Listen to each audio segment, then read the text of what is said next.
প্রায়। হ্যাঁ, তো ওটা এমন একটা আদর্শ যেটা প্রত্যেকটা ঘরে ঘরে জানা উচিত, যেটা সাহিত্যের মধ্যে বলা আছে, তাকে যখন ছবিতে ফুটিয়ে তোলা যায় তখন মনে হয় সেটা বাস্তব। সেই বাস্তবটাকে এত সুন্দর ফুটিয়েছে যে দেখার মতো। ওটা আমাদের প্রত্যেকের ঘরে ঘরে রাখা উচিত। আত্মীয় স্বজন, পরিচিত জন, তাদেরও বলা উচিত যে একটা করে কিনে তোমরা ঘরে রাখো। 100 টাকা এখনকার দিনে কিছু নয়, ওর পেছনে যা খরচা হয়েছে, কারণ ওটা তো সিনেমার মতো অভিনয় করে করা হয়েছে না, একটা অপূর্ব সম্পদ তৈরি হয়েছে। বর্তমান কালের মানুষের কাছে ওটা একটা আদর্শ। যাই হোক, তো 1 মাস পরে আজকে আবার রাজদ্বীপে আসতে পেরেছি, সবার সঙ্গে দেখা হলো। এই 1 মাস বাইরে বাইরে ঘুরে বয়সের ভারে আর শরীরটা চলছে না, খালি মনে হচ্ছে বিছানা পরম বন্ধু। কিন্তু আমার তো আবার বিছানায় শুয়ে থাকতে বেশিক্ষণ পারি না, মনে হয় যেন পিঁপড়ে কামড়ায়। ডাক্তার বলছে আপনি শুয়ে শুয়ে বিশ্রাম করুন, আর বেশিক্ষণ শুয়ে থাকা আমার হাতে সহ্য হয় না। যাই হোক, চলছে, আগের থেকে একটু ভালো হয়েছে শরীরটা। যখন আমি গতকাল শুক্রবারের আগের শুক্রবার রাত্রিবেলা ফিরেছিলাম, তখন তার পরের দিন থেকে মনে হলো শরীরটা একেবারে শক্তিহীন হয়ে গেছে। যাই হোক, একটু অতিরিক্ত খাবার খেতে খেতে আস্তে আস্তে আর চুপচাপ শুয়ে থাকতে থাকতে কোনো টেলিফোন ধরিনি, 2-1 এমার্জেন্সি ছাড়া। এখন কিছুটা ভালো হয়েছে, তথাপি দুর্বলতাটা ভীষণভাবে রয়ে গেছে। তো অতীতে এর চেয়েও অনেক পরিশ্রম করেছি, এত দুর্বল হইনি। এখন দুর্বলতাটা লাগছে অতিরিক্ত বয়সের জন্য। বয়স অনুপাতে পরিশ্রমটা খুব বেশি হয়ে গেছে। যাই হোক, আস্তে আস্তে ঠিক হয়ে যাবে। কিন্তু মা বাবার আশীর্বাদ, সব ক্রিয়াবানের ভালোবাসা, আর গুরু ভগবান এবং যোগীরাজের কৃপা, তার ফলে এই অমূল্য সম্মান পেয়ে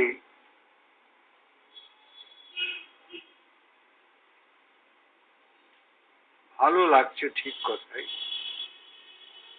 কিন্তু আমি কখনো ভাবিনি আমি চিরকালই সম্মানের কাঙাল নই। যোগীরাজের কাজ করতে আমার ভালো লাগে, আমি তাই ঝাঁপিয়ে পড়ে করি। যোগীরাজের কৃপাতেই এইসব সম্মান হচ্ছে। এগুলো আমি মনে করি আমাদের যে যোগীরাজ শ্যামাচরণ সনাতন মিশন, তার ভবিষ্যৎটাকে আরো উজ্জ্বল করে দেবে। এই যে সম্মানগুলো, আগামী দিনে যারা মহান মহান গুরু হবেন তারাও অনুপ্রাণিত হবে আরো ভালো করে এই সত্যযুগের ভগবানের সেবা করবে এবং সমস্ত ক্রিয়াবান এতে অনুপ্রাণিত হয়ে ভগবান কৃষ্ণ শ্যামাচরণের সেবা করবে। তাহলেই আমার ইচ্ছাটা পূরণ হবে। আমি সব দেবদেবীকে শ্রদ্ধা করি, ভক্তি করি, প্রণাম করি,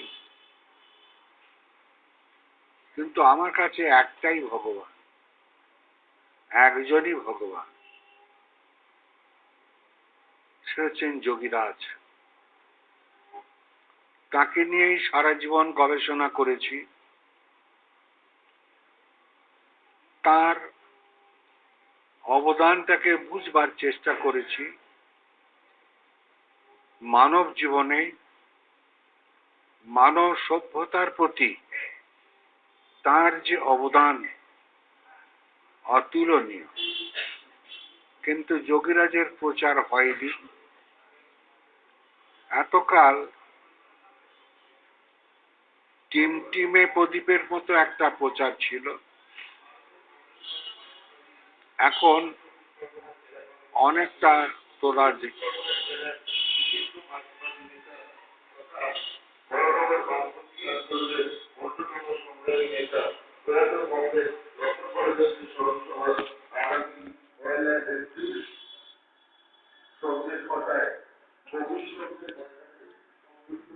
যে যা কিছু সম্মানের মাধ্যমে আমাকে দিচ্ছে সবই যোগীরাজের চরণে। এগুলো যোগীরাজ বলছেন ক্রিয়াবানই দেবতা। আমি সব ক্রিয়াবানকে দেবতা বলেই মনে করি এবং ভালোবাসি। আমার মনের মধ্যে কোনো খাদ রাখি না, কিছু আশা নিয়ে ভালোবাসি না, নিঃস্বার্থ ভালোবাসা। আগামী দিনে এই যে লাহিড়ী বাবার মিশন, তাকে আরো অনেক দূরে এগিয়ে নিতে হবে। যেমন ধরো কাকদ্বীপে যে মিশনটাকে করা হয়েছে সেটাকেও এগিয়ে নিতে হবে। কোনো একক প্রচেষ্টা একটা কিছু হয় না, সেখানেও সকলের অবদান আছে। এখন এই 17 বছর লড়াই করার পর কৃষ্ণনগরে যেটা যোগীরাজের জন্মভিটা, সেটা পাবার আশা জেগেছে। জেগেছে মানে প্রায় হয়ে গেছে ধরে নিতে পারো। কিন্তু কি করতে হবে আমাদের? তাদের সঙ্গে সন্ধি করেছি, তোমরা আমাদের একবারই ঠকাবে, অনন্তকাল আমাদের ঠকাতে পারবে না। কি চাই তোমাদের? দুটো ফ্যামিলি বসে আছে সেখানে, তাদের যারা মোড়ল, সব মোড়লদের সঙ্গে বসে কথাবার্তা বলে এইটা সিদ্ধান্ত হয়েছে যে তারা অপরের জমির ওপরে বসেছিল, কিন্তু পশ্চিমবঙ্গের নিয়ম হচ্ছে জমি কার, যার দখলে তার, মূল মালিক আউট হয়ে যায়। এ হচ্ছে পশ্চিমবঙ্গের আইন। জোর যার মুলুক তার। এখন দুটো ফ্যামিলি বেশ কিছু বছর আগের থেকে ঘরবাড়ি করে বসে গেছে, জমিটা কার সেটা দেখার চেষ্টা করেনি। এখন তাদের দাবি আমাদের ঘর বাড়ি করার পয়সা দাও, আমরা উঠে যাব। কত চাই? দুটো ফ্যামিলিকে 5 লক্ষ, আর একজনকে 5 লক্ষ, 10 লক্ষ টাকা দিতে হবে। আমি বলেছি তাতেই রাজি আছে, তাও করব, তোরা জমি ছাড়, একবারই তো ঠকাবি। এখন সেই চেষ্টায় দাঁড়িয়ে আছি, আশা করছি হয়ে যাবে। কিন্তু আমাদের 10 লক্ষ টাকা নগদ নারায়ণ গুনে দিতে হবে।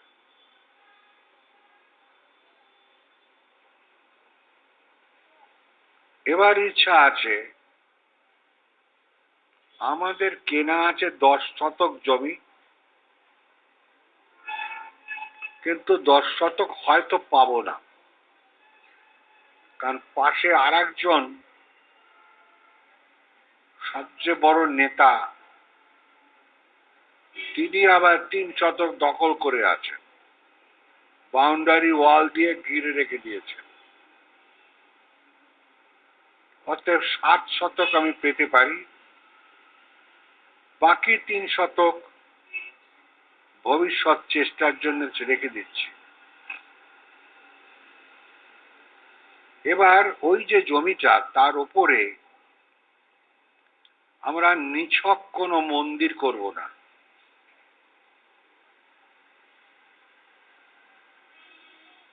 তাহলে একটা কি করা যায়? আমি যেটাকে ভেবেছি, রাতের পর রাত বিছানায় শুয়ে আমি ভাবি, সেইটা বলছি। সেটা হলো, ওই জায়গায় এমন একটা কিছু করতে হবে, পবিত্র প্রতিষ্ঠান, যা আজ পর্যন্ত কোথাও হয়নি। কারণ যোগীরাজ হলেন সত্যযুগের উদ্গাথা, তাকে আমাদের সেই মর্যাদা দিতে হবে। তাই আগামী দিনে ওই কৃষ্ণগড়ের যেটা প্রতিষ্ঠান, ওটাই সারা পৃথিবীতে আলো দেখাবে, যোগীরাজের আলো। তাই ইচ্ছা আছে 2 রকম। প্রথমে ভেবেছিলাম, ধরো একটা আন্দাজ ধরে নিচ্ছি 40 ফুট উঁচু একটা মন্দির। সিদ্ধান্ত নিয়েছিলাম ওইটা মন্দির নয়, কংক্রিটের ঢালাইয়ের মাধ্যমে 40 ফুট একটা যোগীরাজ হবে।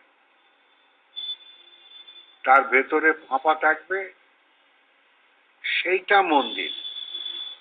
তার ভেতরে একটা সাদা পাথরের যোগীরাজের মূর্তি থাকবে। কিন্তু বড় বড় যারা এই বিষয়ে বিশারদ, আর্কিটেকচার, তাদের কাছে খবর নিয়ে জানতে পারলাম যে এই রকম মন্দির করলে 50-60 বছরের পরে আর রাখা যাবে না, প্রকৃতি ওকে খেয়ে ফেলবে। তাহলে কি করা যায়?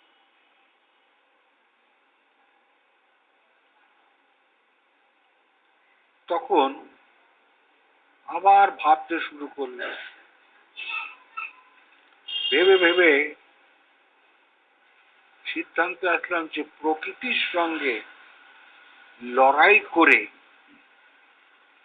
অনন্তকাল, অন্তত 500-700 বছর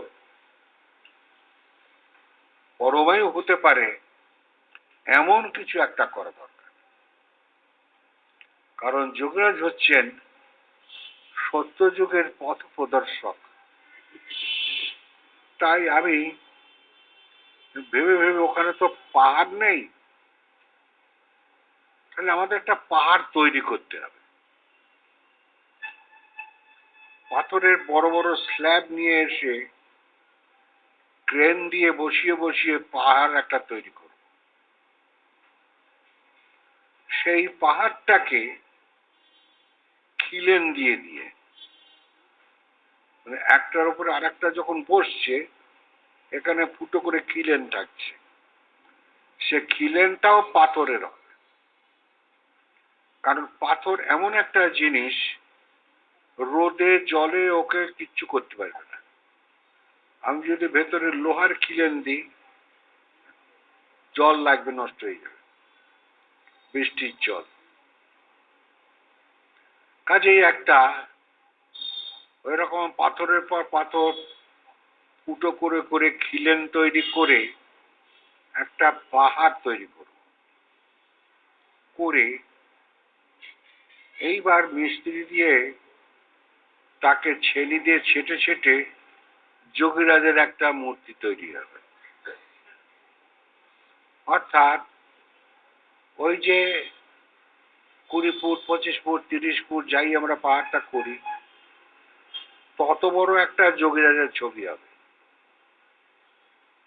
আমরা ছোট বয়সে পিরামিডের ছবি দেখেছি। এখন তাদের দেশে পিরামিড যদি হাজার হাজার বছর থাকতে পারে, তাহলে আমাদের দেশেই বা ওই পাথরের মূর্তিটা কেন থাকবে না? তো এভাবে যদি ছাঁটাই করে করে একটা পাহাড় তৈরি করে তাকে ছাঁটাই করে করে যদি যোগীরাজের একটা বিশাল মূর্তি তৈরি করা যায়, 20 ফুট 25 ফুট 30 ফুট 40 ফুট, যেমন প্রভু করাবেন, কেমন হয় তোমরা কি বলো?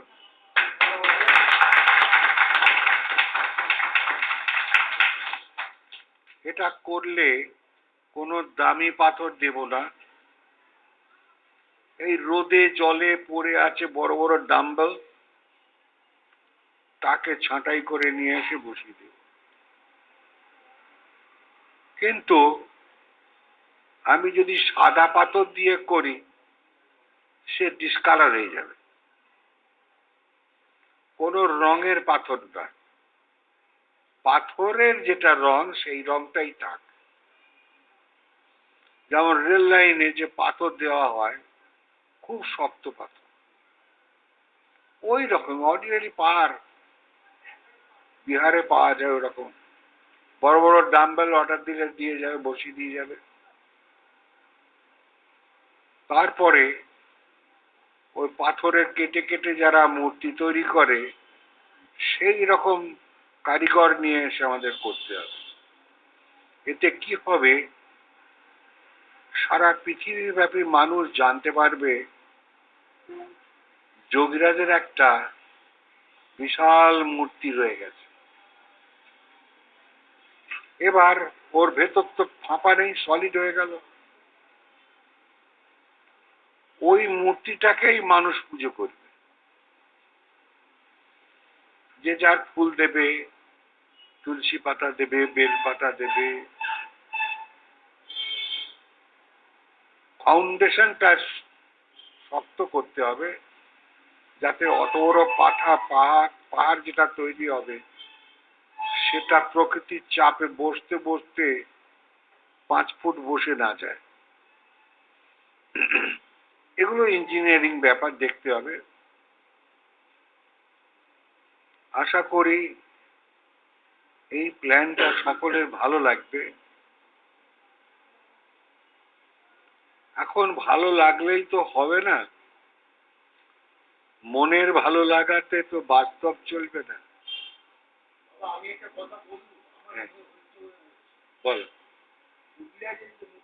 হবে এবং তার দুটো হাঁটুর কাছে একদিকে যদি লিভিং গড আর একদিকে মায়ের ছোট করে থাকে, আমার সেটা একদিকে মায়ের আর একদিকে লিভিং গড, যার সঙ্গে কথা বলছি।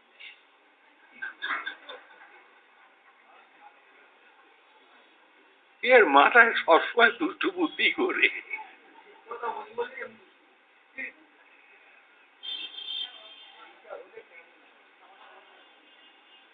দেখো, আমি তো সে মায়াবতী নই যে নিজের মূর্তি নিজেই তৈরি করে মাথার রাস্তায় বসিয়ে দেব। সেটা আমি যখন থাকবো না তখন স্বপন চেষ্টা করবে,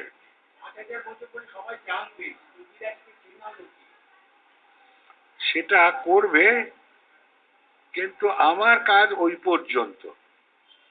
পরবর্তী তোমরা কি করবে সেটা পরবর্তী আমার অবর্তমানে যেসব ক্রিয়াবান থাকবে তাদের জন্য তো কিছু কাজ ছেড়ে রাখতে হবে না, তাহলে তারা আর কি করবে? এসো বন্ধু বসো, প্রসাদ খাও, বাড়ি যাই, তাতে তো কিছু মহৎ কিছু হবে না। ওটা স্বপনের জন্যই তোলা, থাক না। ঠিক আছে। স্বপনের তো দুটো মেয়ে ছিল, দুটো মেয়ে চলে গেছে শ্বশুরালে। এখন স্বপন একটু পরে রিটায়ার করে যাবে, হয়ে গেছে। ও বাবা, তাহলে এই দায়িত্বটা আমরা সবাই মিলে আমার অবর্তমানে, অথবা আমি যখন ইনভ্যালিড হয়ে যাব, যদি বেঁচে থাকি আর কাজকর্ম করতে পারছি না, তখন স্বপনের লিডারশিপে স্বপনের ইচ্ছাটা চরিতার্থ করবে।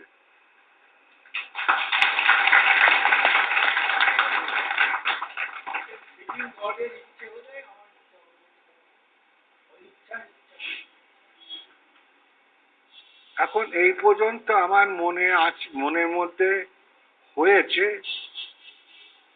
বাকি সবটা দুজনের উপরে নির্ভর করে। প্রথমজন হচ্ছেন যোগীরাজ, তার ইচ্ছা না থাকলে আমরা কিচ্ছু করতে পারবো না। দ্বিতীয়ত হচ্ছে সমস্ত ক্রিয়াবানের ইচ্ছা। দেখো, বিনা পয়সায় কোনো কাজ হয় না,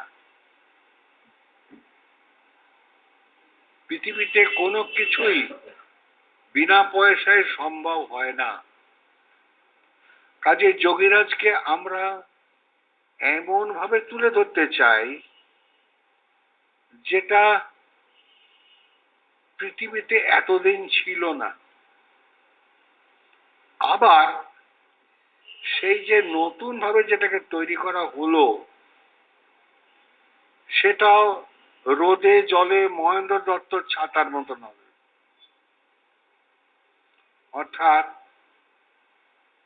রোদ আর বৃষ্টি তাকে ক্ষয় করতে পারবে না। সেটা এমনই একটা জিনিস, সেটা হচ্ছে পাথর। কাজে ওই রকম পাথরের একটা যদি যোগীরাজের মূর্তি কাম মন্দির, এটা যদি হয়, আমার তো মনে হয় সেটাই ভালো হবে। ওটাই মূর্তি, ওটাই মন্দির।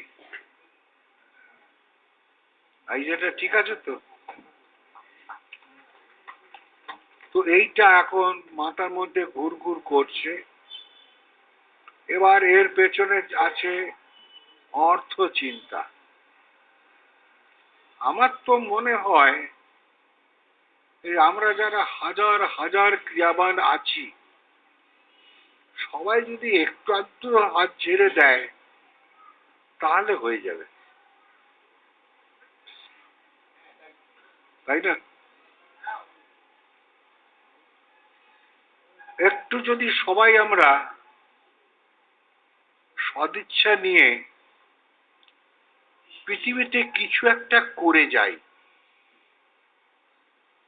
যেটা অমর সৃষ্টি হবে। কারণ কৃষ্ণগড় এমন একটা জায়গা যেটা অতীতের মথুরা। সেই কৃষ্ণই তো আবার কৃষ্ণনগরে এলেন। তৎকালীন রাজাও ছিলেন কৃষ্ণচন্দ্র নন্দী। কাজে সব দিক থেকেই তাকাতে গেলে কৃষ্ণ,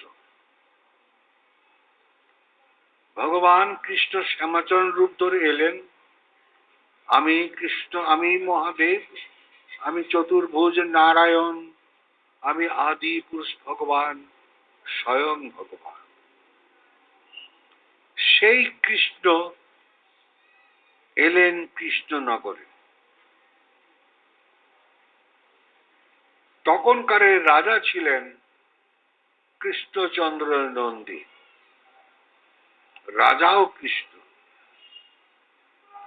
কাজে এমন যে কৃষ্ণের জায়গা, সেখানে কৃষ্ণ শ্যামাচরণের একটা বড় পাথরের মূর্তি তৈরি করা ভালো। এবং আমি সব দিক থেকে বিচার করে দেখলাম, ভালো মন্দ দুটো দিক, যে এটাই বোধহয় ঠিক হবে। যদি আমার হিসাবে কোনো ভুল হয় এবং সেই ভুলটা যদি কেউ সংশোধন করে দিতে পারো, নিশ্চয়ই বলবে। কিন্তু আমরা সবাই মিলে যদি হাত লাগাই, আশা করতে পারি এটা হয়ে যাবে। এটা আমি সারা ভারতবর্ষে যত ক্রিয়াবান আছে সকলের কাছে আপিল করব যে সবাই হাত উপর করে কিছু দাও। আমরা একটা নতুন কিছু ভবিষ্যৎ প্রজন্মের জন্য করে যেতে চাই। কিন্তু সবচেয়ে সমস্যা এসে দাঁড়িয়ে গেছে, অর্থটাও হয়তো হয়ে যাবে, কিন্তু এখন সবচেয়ে বিদ্রোহ করছে আমার শরীরটা। এই যে প্রায় মাঝখানে 3 সপ্তাহ মতন আমি ছিলাম না, তাতে আমাকে এমন দুর্বল করেছে যে এইটাকে কাটিয়ে উঠতে আমার বেশ কিছুদিন সময় লাগবে। তো দেখি প্রভুর কি ইচ্ছা। তবে এইটা বুঝতে পেরেছি যে আমি আর খাটতে পারবো না। এইভাবে যদি আমি খাটি, তাহলে পটল ডাঙায় বাড়ি তুলতে হবে। কাজে এখন কৃষ্ণনগরের ক্রিয়াবান তারাও পয়সা দেবে, প্র্যাকটিক্যালি তারাই করবে আমার ডাইরেকশন, কিন্তু অর্থ জোটাতে হবে যেখানে যেখানে যত ক্রিয়াবান আছে সবাইকে। কারণ এটা আমাদের শেষ কাজ ধরে রাখো। অবশ্য কাজের কখনো শেষ হয় না, তথাপি শেষ কাজ মনে করে আমাদের এই কাজটা করতেই হবে।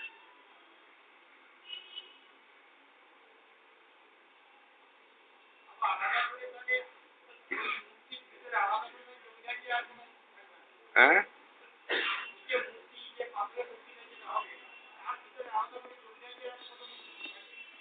দরকার তো নেই। বড়টাও তিনি, ছোটটাও তিনি, তিনিই তো সব।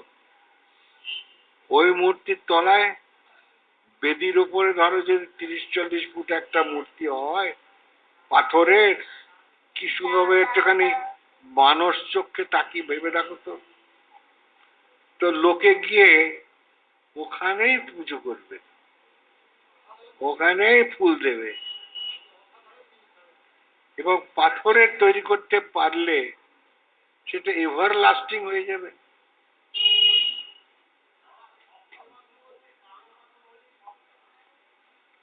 সস্তা।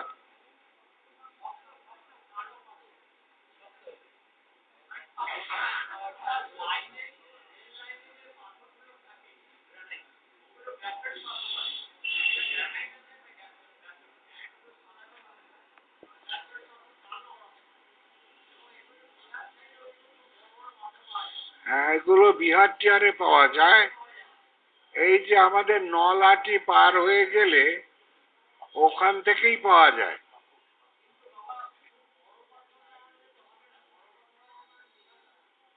না না, বড় বড় স্ল্যাব, এক একখানা স্ল্যাব এক একটা লরিতে আসবে। এইরকম ধরো যদি 50-60 খানা স্ল্যাব আনতে হয় তাহলে 50-60 খানা লরি লাগবে।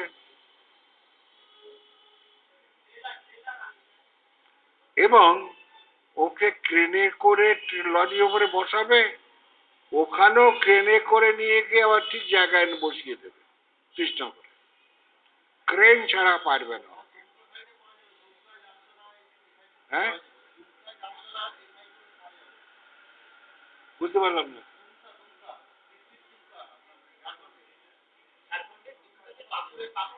হ্যাঁ,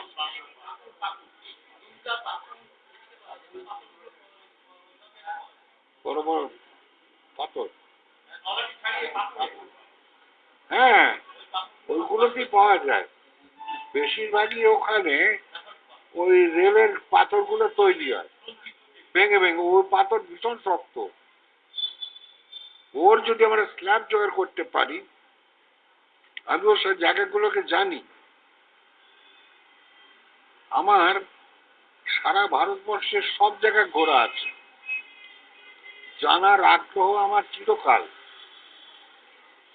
কাজে ওইটা ওখানে হতে পারে।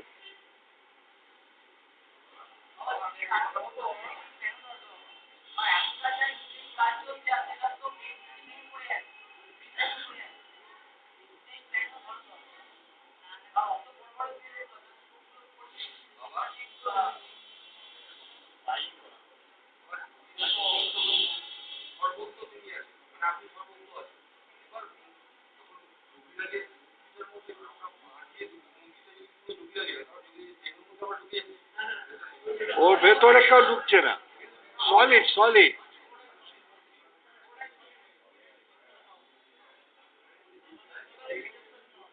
না না, আসতে শিশির কি বলছে শোনো।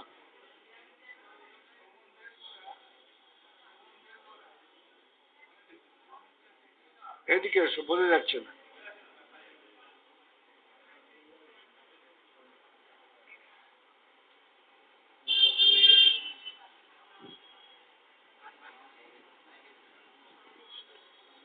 আরে বাবা রে।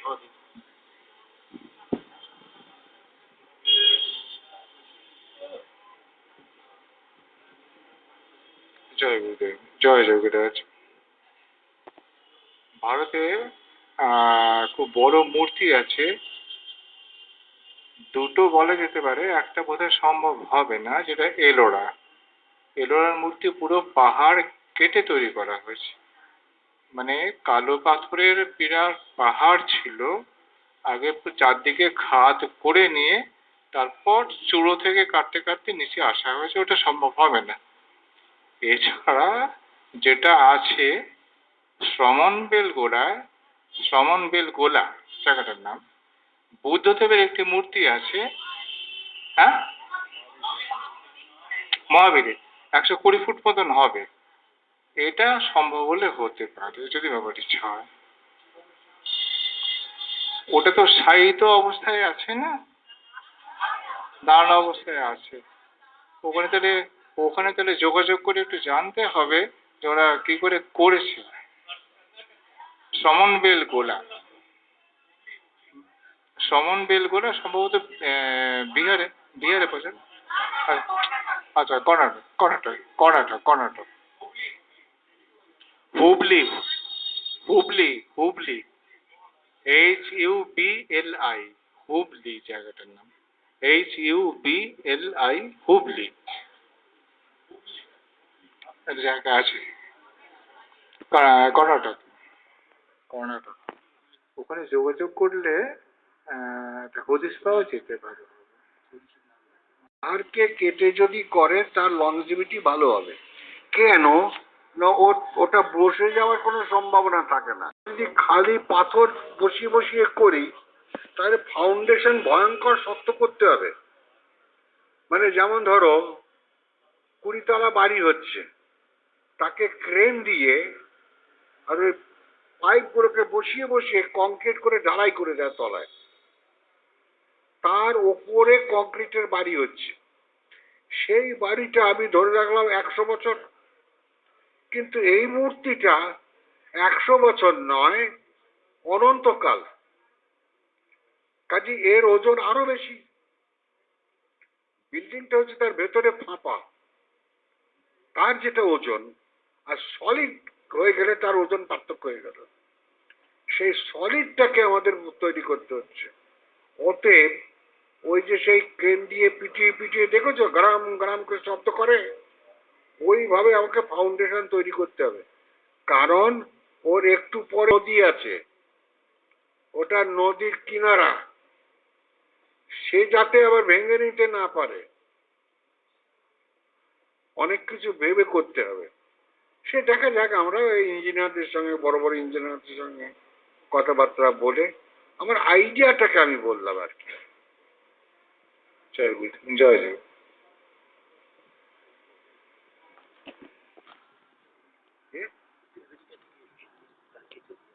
হ্যাঁ, তো সেদিন পেলো তো ঠিক হয়ে যাবে। হ্যাঁ, মাঝে মাঝে চেক করবে। কোথায় থাকো? ও বাবা, এখন তো চলে যাবে। কবে যাবে? কালকে? ঠিক আছে, আবার কতদিন পরে আসবে? হ্যাঁ, কি আবার 6 মাস পরে এসে আবার যোগাযোগ করবে, আবার চেক করবে? ঠিক আছে, করো।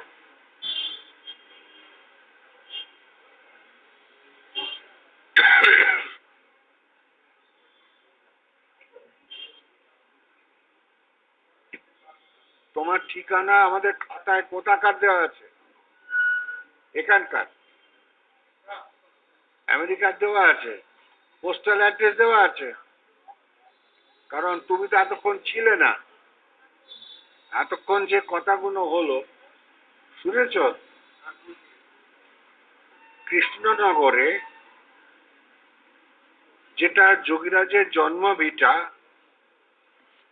সেই জায়গাটাকে আমাদের উদ্ধার করা হয়েছে।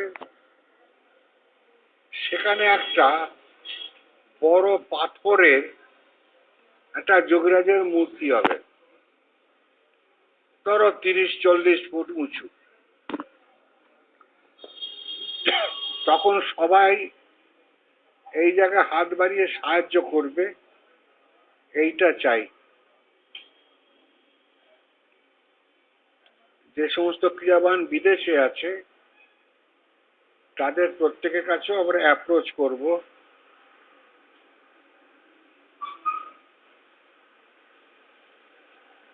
যেসব ক্রিয়াবান দেশে আছে তাদের প্রত্যেকের কাছে আমরা অ্যাপ্রোচ করব, যাতে কৃষ্ণনগরের মন্দিরটাকে মানে বড় একটা পাথরের যোগীরাজের মূর্তি করা যায়।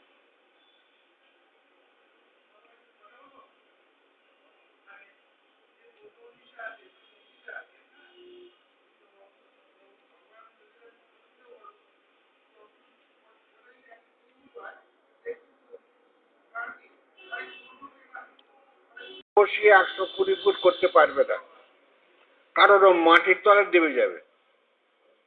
আর যে পাথরটা মাটির তলা থেকে ওঠে, তার তলার থেকে ওয়েট ক্যারি করবার ব্যবস্থাটা থাকে, সেই জন্য পাহাড়টা নেমে যায় না।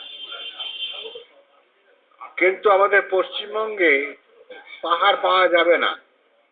ওটা পুরুলিয়া অঞ্চলে কিছু পাহাড় আছে, তা আমরা তো সেখানে করতে যাচ্ছি না। অতএব এমন ভাবে করতে হবে যাতে বসেও না যায়। অতএব বিশাল যে 120 ফুট, এটা পশ্চিমবঙ্গের মাটিতে সম্ভব নয়। কারণ পশ্চিমবঙ্গের মাটি জলে ভরা। এখানে 3 ফুট খুঁড়লেই মাটির তলায় জল। তুমি বালতি করে জল তুলতে পারবে 3 ফুট গর্ত করলে। কারণ এগুলো তো সমুদ্রের তীরবর্তী জায়গা, আর অত্যন্ত বৃষ্টিপাত বেশি পশ্চিমবঙ্গে। তৃতীয়ত হচ্ছে, যোগরাজের যেটা জন্মভিটা, তার পেছনেই তো খোরে নদী, তারও তো একটা প্রভাব আছে। সে তো নামিয়ে নেবে মাটির তলায়। অনেকটা ভেবে কাজ করতে হবে। কেরলে আছে ঠিক কথাই, এরকম অনেক জায়গাতে, গয়াতেও আছে বুদ্ধ মূর্তি। ওগুলো হচ্ছে একদম শুকনো জায়গা, কোনো নদী নেই পাশে, খুব শক্ত মাটি। মানে 20 ফুট করে গেলে তবে জল পাবে, চুয়ে চুয়ে। পশ্চিমবঙ্গের মাটিতে অল্প খুঁড়লেই জল পাওয়া যায়।